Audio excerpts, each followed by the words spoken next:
ada banyak jenis loh, sekitar 200-an. Tapi yang 5 paling sering ada di Indonesia adalah: pertama, kanker payudara; kedua, kanker serviks; ketiga, kanker paru-paru; keempat, kanker hati; dan kelima, kanker nasofaring. Oh ya Dikna, aku pengen tanya banget nih, sebenarnya itu kanker itu apa sih? Kanker itu merupakan sel yang bertumbuh tidak terkendali. Sel kanker bisa terjadi di seluruh bagian tubuh. Contohnya paru-paru, hati, usus besar, otak, dan lain-lain. Kanker dapat ditangani dengan operasi ataupun kemoterapi. Kanker dapat terjadi meskipun kita tidak mengetahuinya. Jika Anda merasakan gejala-gejala kanker, lebih baik kalian mengkonsultasi dokter untuk mengkonfirmasi gejala-gejala Anda.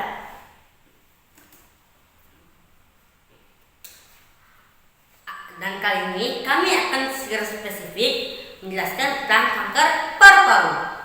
Secara singkatnya, kanker paru-paru merupakan kejadian ketika sel-sel dalam paru-paru memperbanyak sel abnormal dan tumbuh secara tidak terkendali hingga membentuk tumor.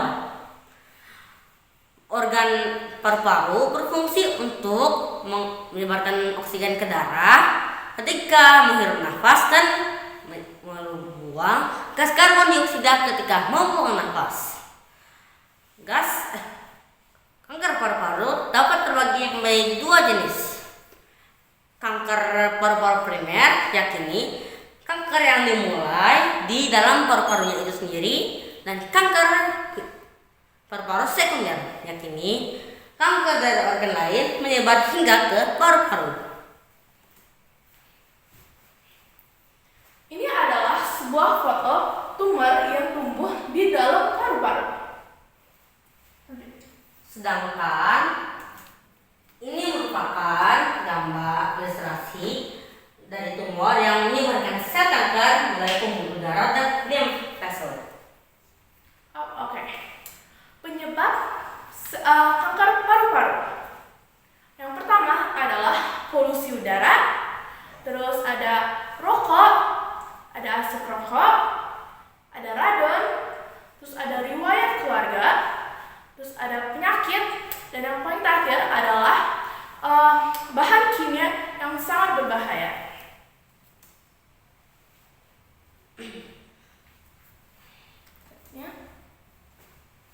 Penyebab dari kanker paru-paru. Sebenarnya penyebab dari kanker paru-paru itu amat banyak, tetapi yang paling utama adalah rokok.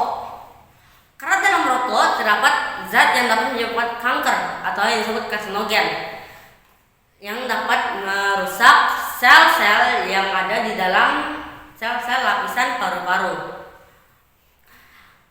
Perubahan sel dan jaringan yang terhadap paru-paru cepat berubah pada perokok berat. Awalnya tubuh dapat memperbaiki kerusakan tersebut, tapi paparan berulang akan membuat sel-sel lapisan paru-paru semakin rusak hingga berubah jadi sel abnormal yang berujung kepada kanker. Selain kanker, selain merokok, belum ada alasan lain yang pasti buat penyebab kanker paru-paru. Oke. Gejala-gejala kanker paru. Oke. Sebagian besar gejala kanker paru terjadi dalam paru-paru, tetapi bisa juga dalam organ lain yang bisa masuk ke dalam paru-paru juga. Ini adalah beberapa gejala kanker paru-paru dan kenapa itu terjadi. Pertama adalah ketidaknyamanan atau nyeri di dada. Itu artinya tumor yang sedang membesar di dalam tubuh kita. Kedua adalah batuk yang tidak terkendali. Ketiga adalah masalah pernapasan yang membuat kita susah bernapas. Itu karena tumor menutupi saluran udara. Oke, jika kita memuntahi darah, kalian tahu kan kalau tumor itu sangat sehingga akan keluar otomatis darah. Oke, habis itu kehilangan selera makan. Itu artinya tumor memakai darah dalam tubuh. Selanjutnya adalah kehilangan berat badan. Oke, kanker itu memakani semua nutrisi di dalam tubuh kita. Aku juga pengen nambahin nih, kan itu kan katanya selera makannya kan berkurang kan? Iya. Itu bisa ngefek nggak kira-kira ke weight loss-nya? Iya, betul. Karena kita males makan, kita bisa kekurangan nutrisi, sehingga kita akan kekurangan energi dan sangat lemas. Oke, dan yang paling terakhir adalah pembengkakan atau pembesaran kelenjar getah benih di daerah paru-paru. Itu artinya tumor menyebar ke kelenjar getah benih. Selanjutnya,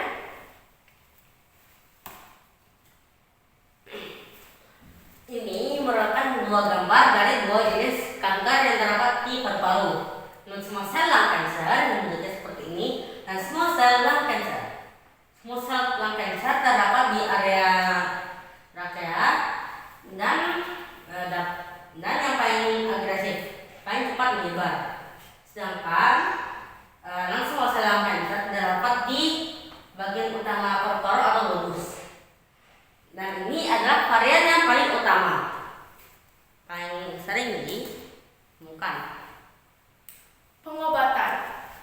Tentu saja kanker itu sangat berbahaya, sehingga kita harus mematikannya. Ada banyak berbagai cara untuk mematikan kanker. Ini itu dengan cara mengambil kankernya. Jika tumornya masih kecil dan baru mau tumbuh, itu kita bisa mengambilnya dengan cara reseksi baji.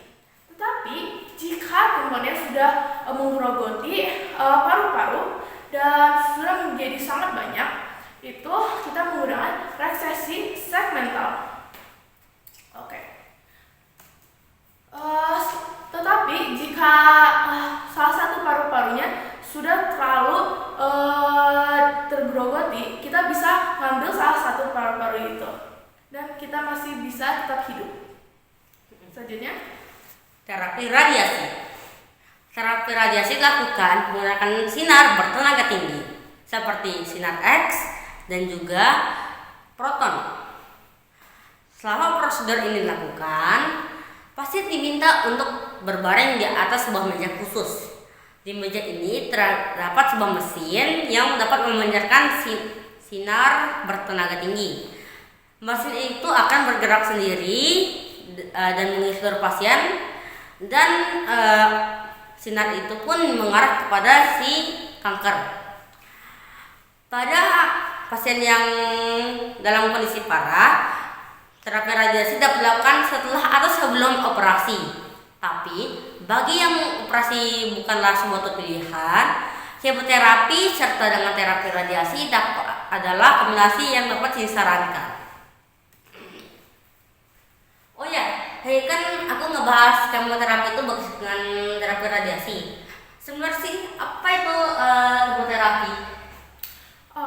Kemoterapi itu sama saja dengan kita dikasih obat. Itu dengan dua cara, yaitu dengan cara menyuntik dan dengan cara meminum obat tersebut. Selanjutnya, Radioterapi tubuh stereotaktik. Sebelumnya kita menggunakan sinar X-ray yang bertenaga tinggi. Jadi radioterapi tubuh stereotaktik juga lebih dikenal dengan radiosurgery, sangat mirip dengan terapi radiasi, yaitu menggunakan sinar radiasi dari berbagai sudut mengarah kepada kankernya. Imunoterapi dilakukan menggunakan sistem kekebalan tubuh untuk melawan kanker. Sistem kekebalan tubuh yang berfungsi untuk melawan penyakit mungkin tidak menyerang kanker, karena protein yang diproduksi oleh sel kanker menyembunyikannya. Imunoterapi bekerja dengan menggunakan proses itu. Nah, last but not least, ya perawatan paliatif. Orang dengan kanker tentu saja memiliki tanda-tanda dan gejala sendiri, serta efek samping dari pengobatan yang ada dari metode-metode sebelumnya. Perawatan suportif atau paliatif adalah cara untuk meminimalisir gejala dan efek-efek samping dari pengobatan. Oke deh, sekian. Dan terima kasih.